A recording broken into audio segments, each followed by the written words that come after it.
everybody, welcome to episode 15 of the Giant Zone. We got a really special show tonight.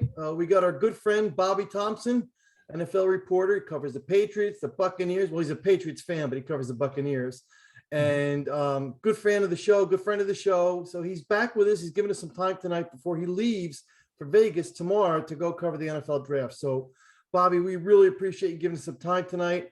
Very jealous that I'm not going to be on that plane with you, but wish you a lot of luck and a lot of fun out there, man. Thank you guys for having me on. Much love for you guys. It's happy. We talked about this a few months ago, and I'm a man of my word, as we said off air. Happy to do it. You're the best. You're the best. Thank you so much. Hey, you guys are up there too, man. And Bob, thank you for that. And Bobby, personally, really proud of you to see where you've come, because I know, you just got the credentials and you're really working your way up. So, props to you for, grinding it out and staying with it and really getting to where you are now. And really, sky's the limit for you, and really hope it continues for you. I appreciate that. Thank you so much. It's, I'm not complacent. I'm happy. I'm not satisfied yet. There's a lot of work to be done. Well, much respect to you, Bobby. Thank you so much. So, likewise. So we want to, obviously the focus of tonight's show is going to be the draft. And, I know everybody's, and Steve, I'm sure you do too. We've got such a draft hangover going on already, but, it's right here in front of us. So, and with you going out there and you having your nose to the grind here about what's going on in the NFL, we just kind of want to ask you some questions and get your insights, and, any breaking stories you want to share with us, we'll take those too. But Steve, you want to start off and ask a question first? Yeah, obviously this is a Giants podcast, so we're gonna bring it back home to the Giants to begin with, for sure. Mm-hmm. And this is the second time you've been on the podcast, so again, thank you. And we have tape on you, as the saying goes. and and on the last podcast that you were so kind to be on, we talked about your connectivity to the Giants, how you had someone on the staff that you knew from when you were, family connection and whatever. So what are your thoughts? I don't know if you still have any of that connectivity to the Giants, but whether you don't, do you have any thoughts on Shane and Dable and the staff they've put together? Any feel for them? And then part two of that question is the culture so far. And that's an overused word. I think everybody's sick of hearing that. We've already seen reports in the papers. We saw a couple of the guys, Xavier McKinney, a couple of the guys get interviewed in the last week or so, the volunteer camp. So what's your take on the leadership of the team and also the environment that they've created? And any thoughts on how things might have changed or not changed? Well, what they're doing, what Joe Shane and Brian Daboll are doing, are cleaning up the mess that Dave Gettleman made. Listen, the Giants thought they picked, and this goes back to when they had Joe Judge as their head coach. They thought they found their guy. Obviously, it didn't work out. They bring in Brian Daboll, who we could all agree was a great pickup. The culture they're trying to create this is going to be a learning curve. I mean, you're not just going to jump into it with a new head coach and win the Super Bowl. And if you do, something great's happening. But it's going to take time. Joe Shane is no stranger to helping building a great team. Look at how he helped build the Buffalo Bills, and he's going to try to replicate that here with the Giants. Brian Daboll is a well-respected coach. His offensive mind, everywhere he goes, everyone raves about him. From people I've talked to, from my family connection, they love it. Very open-minded. Joe Shane, has a vision, and him and Brian Daboll are working hand in hand, and that's a great thing to do. They're good, and with these picks coming up, they're going to work hand in hand. And they're just trying. And when I say cleaning up the mess Dave Gettleman made, listen, some of the contracts he signed were not very good, putting the Giants in cap space hell. Some of the draft picks he selected didn't work out. I think this guy, I've said this early on in free agency in the offseason. I said the Giants, in my opinion, out of all the head coaching hires, I think they won. I think they really did. I love who they picked for general manager, and I love who they picked for head coach. They needed a guy like this, offensive mind, try to help Daniel Jones, who I'll be honest with you here, guys. Here, you want some breaking stories? I'll tell you this. I don't believe that fifth. Well, I mean, this is pretty common sense, but I don't think that fifth, barring any last minute changes, Daniel Jones' fifth-year option will not be picked up. And I think that's warranted the way he's played. I'm not trying to ramble on, get off topic, reeling myself back in here. But I do think that Joe Shane and Brian Daboll are trying to create. So they're not trying to replicate everything they did in Buffalo. They're trying to, use some as building blocks. I think they're going to be just fine. It's not going to be, I'll be honest with you guys. I could be wrong, but I think this year, 2022, let's see how the draft goes. You're going to build in there. It's going to be a little difficult in the beginning, of course, but, Rome wasn't built in one day. So, but in terms of the culture, they're just trying to build a non-toxic culture where everybody's on the same page. I think we could all agree the Kadarius Toney rumors were blown out of complete proportion. Joe Shane knows how good of a playmaker Kadarius Toney is. And that's off topic too, so forgive me, guys. But I will say, and everyone in Giants organization, from my connection, my family connection, they all love Brian Daboll. And Joe Shane has just been welcoming with open arms. He's everybody. He's got a great personality. Same with Brian Daboll. You saw during his press conference when he got introduced, he was joking around a little bit with the reporters, just enjoying himself. And they're both happy. They're both happy to be here. So, and it starts in 2 days, fellas. They got great draft capital. And let's see what the beginning of the Joe Shane and Brian Daboll era, what players they bring in. And I will say some of the players they're looking at, you will be very pleased. So we're going to get to that a little bit later on, but you touched on something that there's two recent things that came up that I wanted to just touch base with you on. The first part of this question was, how real were the Kadarius Toney rumors, number one? And then my second part of that, which just broke today, was that this news that Evan Neal has failed some medicals with some teams, and some teams have taken him off their draft board. What are you hearing? What do you know? What do you think about all that? Well, in terms of the Kadarius Toney rumors, I think that I'm not trying to discredit anybody who reports things. Pat Leonard reported that. I think that was kind of blown out of proportion. I think they got calls on Toney and they were listening. I mean, they picked up the phone. If they were going to move him, I think that's absolutely not. You drafted him in the first round for a reason. When he's healthy, this guy could be a huge playmaker for this offense. And Brian Daboll knows that. And Joe Shane knows that as well. The wide receiver they're really taking calls on and will most likely trade is Darius Slayton.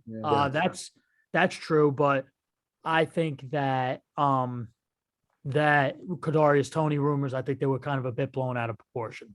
And your second question with Evan Neal, I'll be honest with you, I didn't see much with that.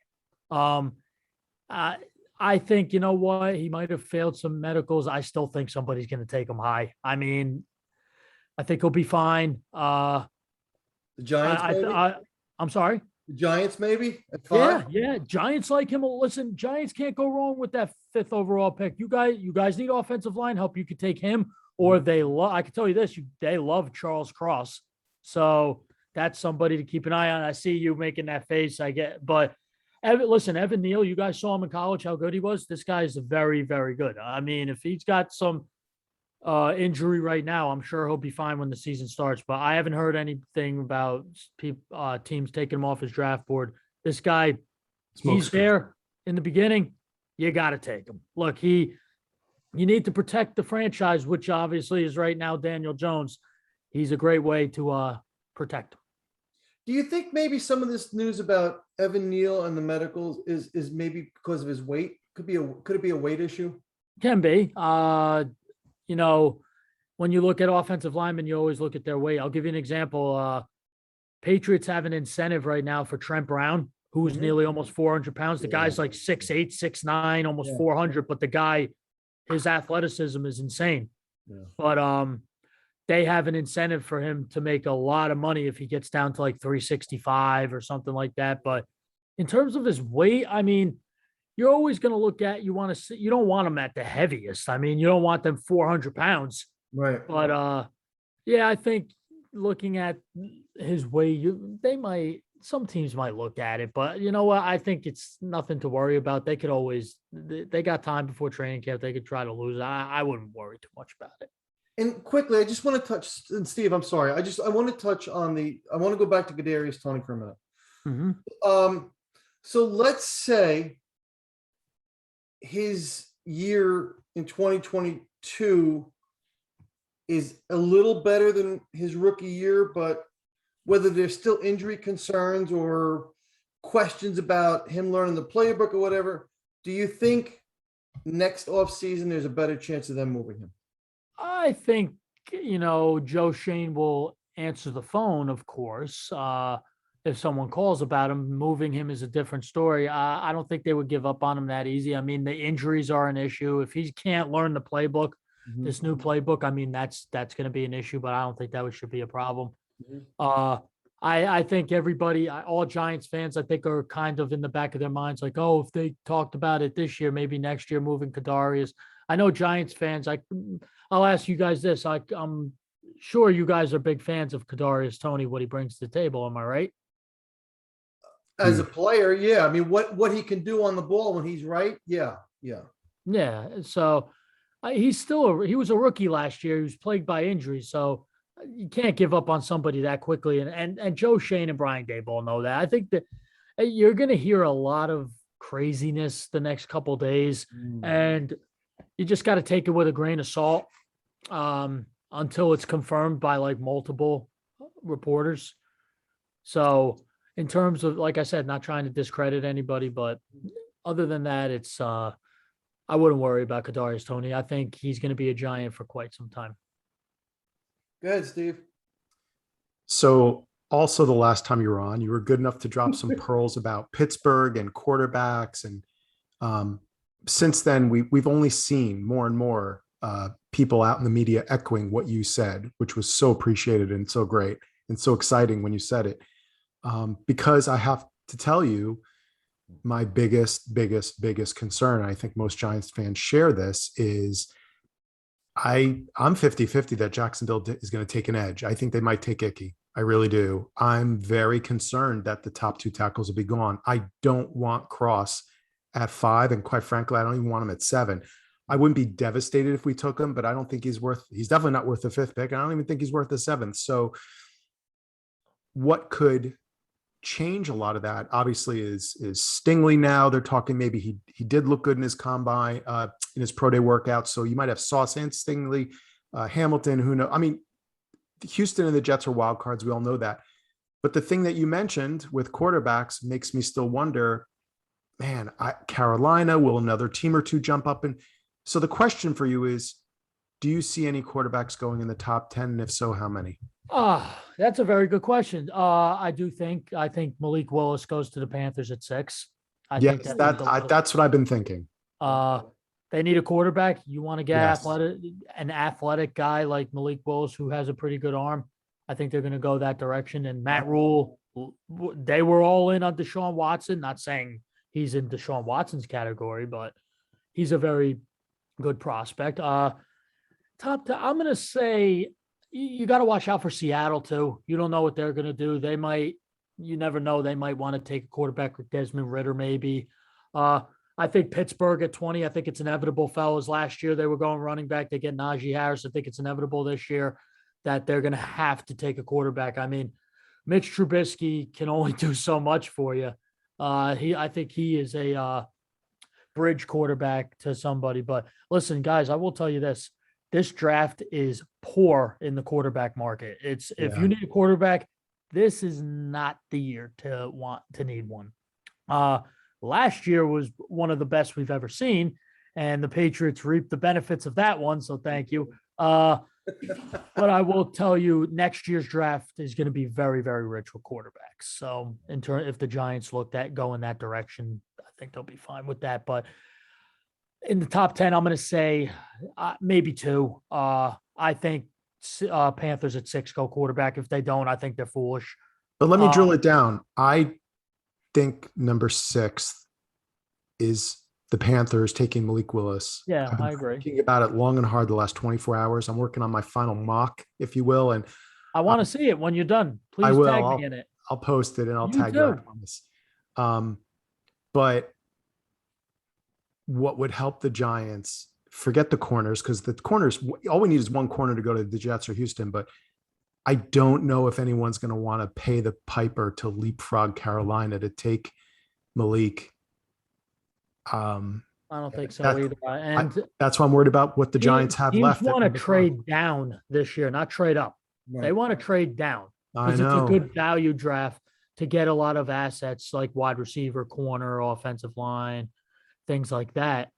I truly believe that for me, it's Carolina going quarterback and maybe Seattle. So you think 10. Seattle could want to jump Carolina? I don't think they want. I think they'll take who falls to them. Honestly, Malik Willis. If they wanted him, they would have had to do it already. I mean, it's still anything's possible. I mean, Carolina. Forgive me. Seattle could call up the Giants right now and say, "Oh, look, can we get 5? We'll give you this." But they got. Listen, what do they have to give? They gave everything to the Jets for a box safety, for crying out loud. So looking at that is. To me, guys, I'm still going to go Malik Willis in Seattle, maybe. And in the first round, I will say this, 32. I think it's inevitable the Lions take Kenny Pickett at 32. That's what I'll say at the end of the first round. If he lasts that long. If he lasts, yeah, that's true. That's very true. So are there so this is not a Giants focus question. This is a league focus question. What team is out there or teams that you would say keep your eye on that they may be a surprise team to make some kind of move and some noise in the first round? Eagles. They got a lot of capital. There's been rumors that they want to trade up. They got a lot of needs as well. I will say I think the Jets are going to make a lot of noise this draft. I hate to say it, I do. With their second pick in the first round? With their second? With the 10th overall? What do you think? How do you think they're going to make noise? Can you drill that down a little bit? Where do you I think at 4 they have to go Kayvon Thibodeau, who they like. Also, they've been talking Jermaine Johnson. He's been a huge name, jumping up boards as many reporters have said. At 10, I think it's receiver, unless they trade it for Deebo Samuel, which I don't think is going to happen. To me, I think the Jets are going to go pass rusher, of course, or they maybe could surprise people and go corner at Sauce because they need corners. Sauce Gardner. But at 10, I think it's Garrett Wilson if he's still there, or Drake London. Yeah. If I'll tell you this, if the Jet, whoever needs a receiver in the first round, like the Falcons or the Jets, or even maybe the Giants, I don't think the Giants will take a receiver, honestly. But if they pass up on Jameson Williams, I'm sorry. This guy, his scouts are saying his speed is equivalent to Tyreek Hill's. That is scary. To me, I mean, I love what Tyreek Hill brings to the table. I hate the fact that he's on the Dolphins now. So, but I just think, in my opinion, the Eagles are a team to watch. They can make some noise. I think the Jets are going to, Joe Douglas, you never know what he's going to do, but they got a lot of assets. I think you guys have, the Giants are going to right the wrongs that they have in the past. You guys got 2 first rounders, and you're going to make the best of it. If you trade down and get more assets, that could be a possibility too, because that 7th pick, teams could call for that. You never know who. But I think you guys, the Jets and the Giants, both having 2 first-round picks, you guys are both going to make noise. And your picks, whatever you guys do, I think you guys will be just fine. What do you got, Steve? So when I think about, I still can't get my mind off what we're going to have at 5. I'm worried about Jacksonville. If Jacksonville takes Hutchinson or Kayvon Thibodeau, if it's all been a smoke screen. I mean, if they go defense with that first pick, okay, I'm feeling like 75%. The odds are we're going to have one of our 2 top offensive tackles. Right. But I'm not convinced. I could see Jacksonville taking Icky. Doug Peterson, I don't trust him. He won that Super Bowl with the best offensive line in football that year, 2 phenomenal offensive tackles, Peters and Lane Johnson that year. Mhm. He knows how to win with a power game, and that's Icky, man. So I'm worried. And so my question is, I'm not as worried about the Jets. The more and more and more I think about it, Robert Saleh, how he built that defense in San Francisco, he wants his rushers. He wants to build up, stack up a whole. He wants his pass rusher. Yep. Yeah, he wants to pressure the quarterback. And they need someone opposite Carl Lawson when he gets healthy. So could they use a tackle? Yeah, sure. But I don't think it's much of a priority as they need another pass rusher. I'm worried about Houston. When you have a team that's as desperate as those 2 teams are that literally need help at almost every position, I think it is unpredictable because it comes down to their board, who they think is great, the best value, because what the hell difference does it make other than how you structure team salary cap wise?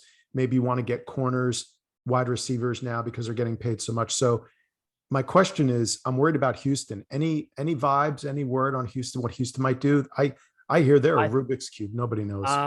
No, nobody knows. They're Nick Casario and the Texans organization is definitely it's going to be confusing because, as you said, you're 100% right. You hit the nail on the head.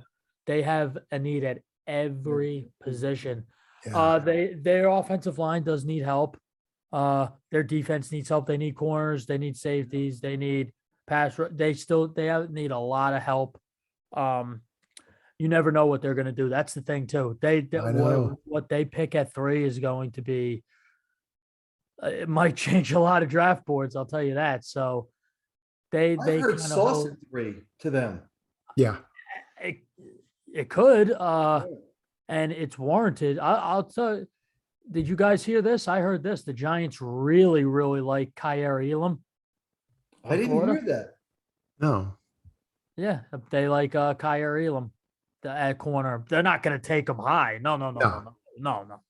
Wow, I didn't hear that at all. Yeah, if they trade down, why not? If they trade down and you guys need corner, why not take one? I think we could agree with the Giants at 5. You got to take offensive line. I think we could all agree. Right. And now let me ask you guys a question. Would you rather? I know, Steve, you're talking about Icky. It seems to me you're an Icky guy. You really want him to fall to you guys to 5. What do you guys? Do you guys? I love both. I know how Carr feels. I love them both. I don't care. They both have ups and downs and positives. I think Neal's the best all-around prospect, but Icky has the higher upside. And there's just too much to like with both of them. And if you're looking for a right tackle and a guy who could switch inside to guard, they both could do that. They're the 2 monsters in this draft. And I agree with We're ready to plug and play immediately, which is we have to find a tackle who can play day 1. There's other guys, but nobody's going to like day 1, first day of camp, shove them in there and walk away and turn your back. Like we're good. We're good. So I agree with Steve. They're 1 and 1A. I mean, look, I've liked Neal, but if he's gone and Aquano's there, I'm not going to be upset if that's the pick. Now, let's play out a couple scenarios here if we can. So first of all, you've mentioned, Bobby, the Giants trading down. Okay. I think the only way Shane deals the number. Okay, I do it too. I think the only way he deals that pick at 7, I don't think it's going to be 5. I think he's going to put at 5 and make. Yeah, no, I don't think it's 5 either. Right? And it's a big if they were to trade down, I think it's the 7th. They're not, that 5th pick is slot. But so we also have a lot of holes in the roster. I was going through it with my brother. We counted 11 positions of need, and there's only 10 picks. So what I also think, though, is if they're going to deal 7, I think he's got to hold out for a number 1 next year. So it's going to be, I think part of that return's got to be a number one next year. I think that's warranted. I think that will be the asking price. Yeah. Teams doing that. Some teams might do it, but some teams might think that's too rich. So that's going to be something to monitor within the next few days, and you never know what's going to happen. Right. Like I said, I still think the Giants pick for a lineman at 5 is what you guys need. They know that. Whoever's there, in my opinion, I think it's going to be Neal who's going to be there. I think Icky gets taken either by. Actually, you know what? Looking at it, I think Houston can take him. Yeah. That's where I see it going. Jackson, like you said, Jacksonville maybe, because you never know what they're going to do. The talks about them taking Trayvon Walker. The guy has 9 sacks in 3 years. What warrants the first? I think that's crazy talk. I think they would just be crazy to pass on Aiden Hutchinson. I think that guy is going to be something special. The only knock on him is his wings, his arms. He doesn't have a long wingspan, and as a pass rusher, you want that wingspan. So, but I think everything is it depends on what the Texans do. But if they don't take Icky and they take Neal, I think the Giants at 5, Icky, get that. You guys will be on the phone right away. Be like, hey, Icky, it's Joe Shane, New York Giants. You're coming in there. So, a lot of scenarios could happen, and like you said, this is the game of roulette. You never know, and it's funny, in Vegas with all the you're pulling the slot machine down. So let's see what's happening. So good. I'm sorry, Carl. No, go right ahead. Good. I just said you talked about how a lot of teams want to move back, including the Giants from 7. If we get our druthers at 5 and we get our tackle, or quite frankly, if we don't get our tackle, but then at 7, do we want to take Cross or Penning? No, not at 7. So maybe we could move back from 7 a little bit. We get a great defensive player at 5, and God willing, we still get our tackle, but we get him in a more appropriate value slot, Right. 9, 10, 11. Okay, fine. I propose that there's 2 teams that might want to move up for the right player. One is Minnesota. If they see either Stingley or Sauce for some crazy reason are still available at 7, which is very possible that one, if not both, are still there. Minnesota desperately needs that other corner spot. And they already have a very good team, but there's a huge drop off from those top 2 corners to that next level. Minnesota could try to move up, and here's my question for you. What's going on with, it was interesting when Carl asked the question, you said Philly, which didn't shock me. And I'm glad you said them, because nobody ever trusts Philly. They're all Howie, God bless him, man. That jerk, he's always moving around. But what about New Orleans, who made that trade with Philly to get the extra first? Yeah. Everybody's been saying, golly, there's no way that they made that trade to just then sit on those 2 picks. So what are you thinking and hearing? I think they made that trade. They're let's see. I haven't really heard much with that. I think that they're going to definitely take a wide receiver with one of them. Yeah. They need to add help. Also, don't count out them taking a quarterback.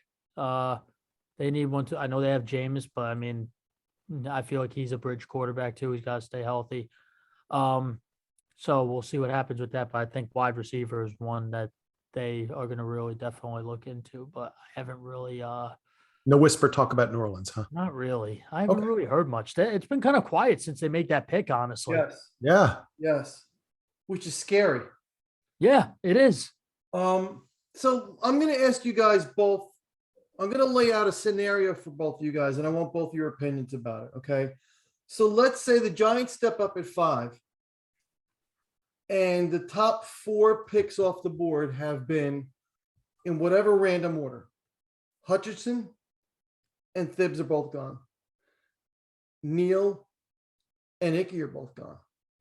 So let's say the Giants, let's say they pivot to Cross. And I agree with you, because there's been a lot of buzz that they like Cross. Okay. And again, this is just a scenario. Let's say Sauce goes at 6, and the Giants can't get a first rounder back for 7, and they decide to make the pick. How would you guys feel? Would you guys feel that they did a good job if they come away? First of all, do you think they look at Stingley? And then if they do you consider that 2 good first round picks? I think in terms of Stingley and Sauce, I think the Giants would go with Sauce, in my opinion, if they're going But to. if he's gone, what if he's gone?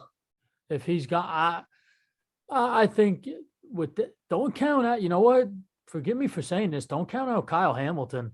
That could be something to watch out for. I mean, he's starting to climb back up draft boards, but your safety situation, you have McKinney, but apparently Kyle Hamilton could be used as a corner too. So he could do multiple things.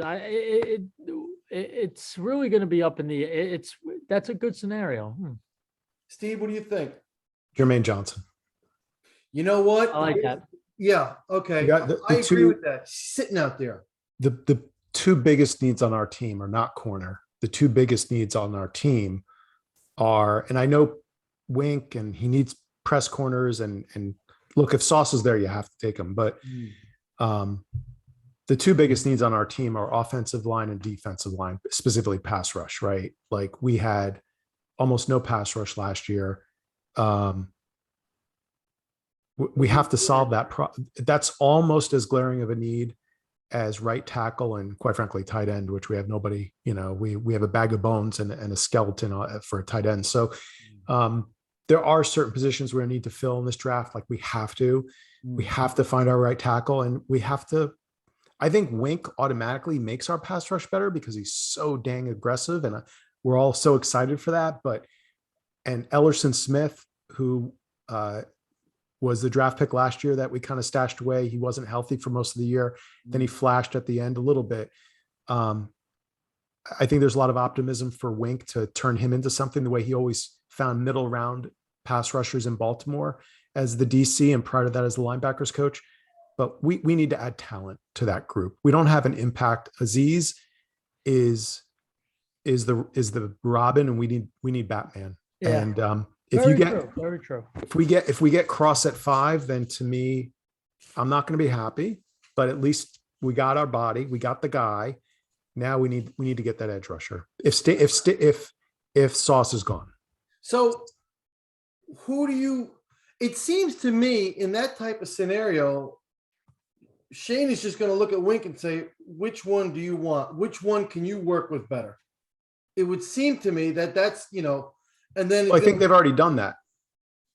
I think, like I said in recent podcasts, I think based upon their history together and interviews they've given and literally how they worked together in Miami when Daboll was the offensive coordinator and Shane was the head of pro scouting. And then when they worked together in Buffalo, Daboll has said, he goes to him and says, I like this guy. I like that guy. There's a guy that I like, I think that they're talking to their staff in advance, along with all their scouts.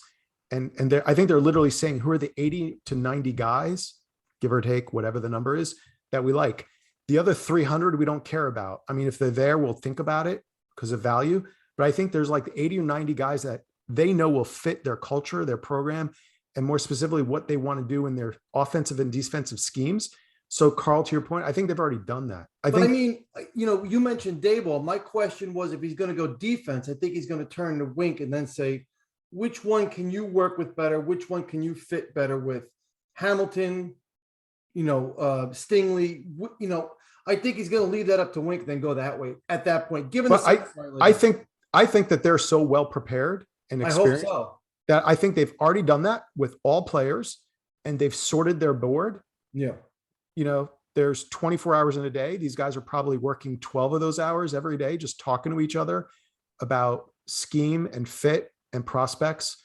And then it's just a matter of them working their board and saying, where do guys fit? And I think part of the equation is going to be, what does Wink think of them? Yeah.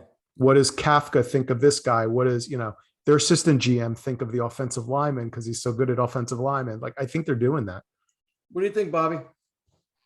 Yeah, I have to agree. I think that, they have the Giants have, a lot of options that they could do. They're in a great situation. Honestly, I don't think you could go wrong with anybody you pick. But I'm just going to tell you guys this. I'll piggyback off what you guys said. I agree with everything you guys just said 100%. I do think in terms of if those 4 players Carl, you said are gone, you got Jermaine Johnson. There's your Batman. There's your guy who gets to the quarterback. Yeah. Remember you guys, that jersey you're wearing right there, Michael Strahan, that guy used to get after the quarterback more than anybody we know, right? That's So you need somebody like that because you guys don't have that right now. So if you have a guy like Jermaine Johnson who's underrated like that, why not take him? Well, I mean, if you can add an edge that gives your defense a little bit of swagger, Yeah. you can't pass that up. I agree with that rationale 120%. I just like playing out these different scenarios to kind of see what you guys are thinking, because I mean, it's like a big game of chess right now. It's just That's all it is, and that's what the draft is. It's always going to be a game of chess. So who's going to who's going to make the move and checkmate. So let's see what happens. It's going to be fun, guys. And where are you looking around to, Bobby? What do you see them doing around two? The Giants. The job in the second round? Yeah. Yeah, we got pick 36. Yes. So that's the You got- 4th pick. You got some great draft capital. My God. Well, it's because we've been so bad. So- Yeah. Yeah, not exactly proud of that. Well, Bobby, let me, Carl, if I may be so bold, let me ask a different way. What do you think are going to be some of the positions every year? I think the top of the second is so exciting for everybody because there's first round type of players that fall, right? Yeah. Of We got course. Xavier McKinney and okay. How about adding another linebacker? Or adding another safety? You guys just lost your safety to the Patriots, right? Jabril just lost that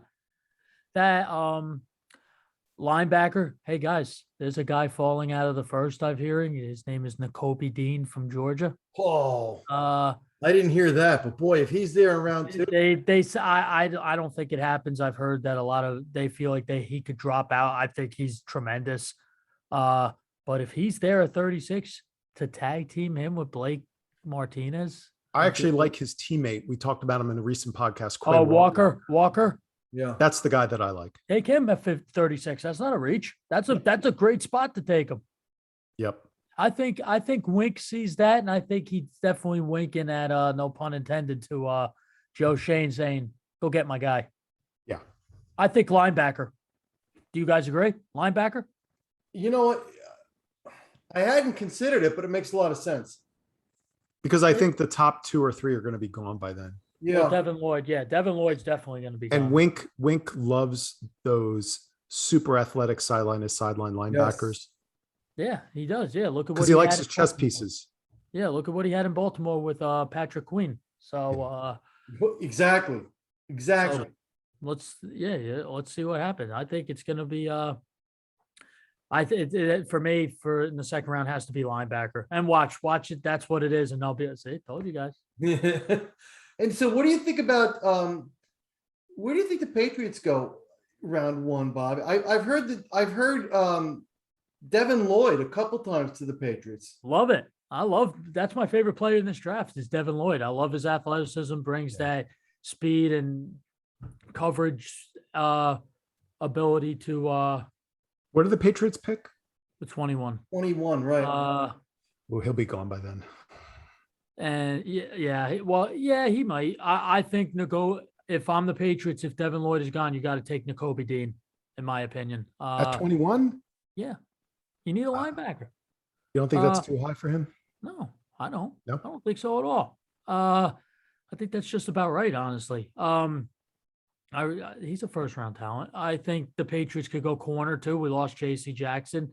Mhm. That's something to watch out for a wide receiver. Why not? Offensive tackle. We don't have our offensive line's kind of taking a hit. Mhm.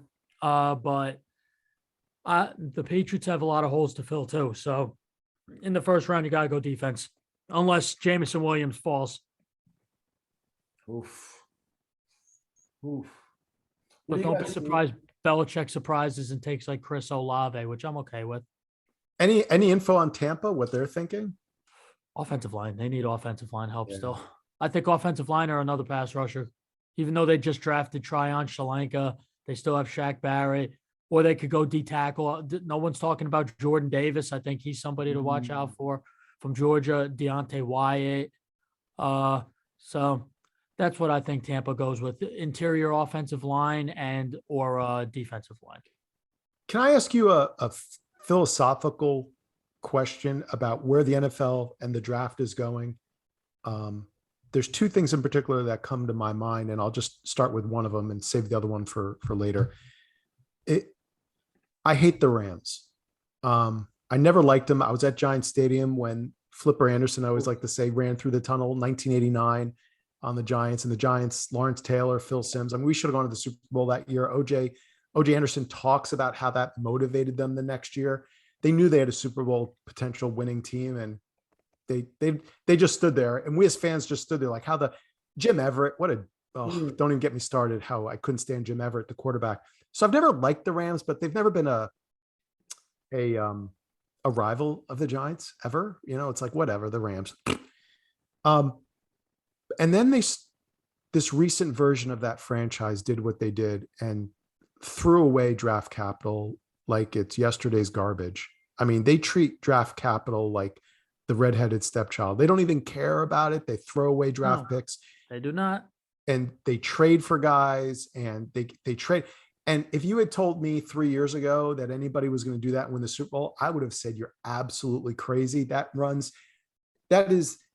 counter to everything we all as football fans have grown up, right? Like you savor those draft picks, right? Like Jimmy Johnson and then Bill Belichick and how they collect draft capital. So are you starting to see a shift from your perch as a reporter of what teams are thinking of draft picks, the way they do or don't value them? Or do you think what the Rams have done and how they were able to win a Super Bowl is a one-off?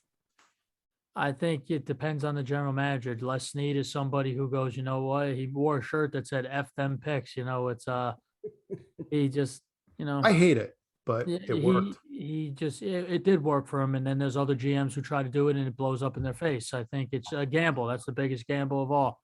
But takes patience and it takes a lot of work. A lot of teams, I don't think they want to do that. Honestly, the draft brings a lot of young youth and everything. And the Rams are going to find out the hard way down the road that when you don't have that consistently, it's going to hurt them. Salary cap, dead cap money. Yeah. It's going to hurt. It's definitely going to hurt. Yeah. But they made a deal with the devil and they won a Super Bowl. That's why I ask, you know, it's like, man. Yeah, no, it makes sense. But yeah. And it's a copycat league, right? And NFL's always been a copycat league. Yeah, I agree. But I don't think a lot of teams will try to copy what Les Snead's doing. It worked for him. It might not work for everyone else. Good. You're putting a smile on my face because I hate it. Well, Bobby, look, we know you got a flight to catch tomorrow, so I'm sure you got a lot to do tonight still. So we appreciate the time you gave us here tonight. Always a pleasure. Always enjoy talking with you, Bobby. Oh, my pleasure, guys. This was awesome. You know, I'll be talking to you guys while I'm out there. Absolutely, for sure. And Bobby, we got one thing. Next time you come on the show, you got to be wearing a Giant shirt, man, or at least a hat or something. I'm good. Nice. I appreciate the attempt. It won't happen. Won't happen. Well, Bob, look, safe travels tomorrow. We wish Thank you so much. And you know, we'll keep in touch. Looking forward to hearing from you out there. And again, keep doing what you're doing. You're doing a great job. Really proud of you. And everybody, we thank you all for always following us and for the support. Please keep subscribing, keep up with the 5-star ratings and the downloads, and we'll keep bringing you good content. Guys, thank you so much. Really appreciate it. Steve, great job as always. Bobby, great job. Thank you again. Thank you so much, guys. I'll talk to you guys soon. Guys, good night. Thank you.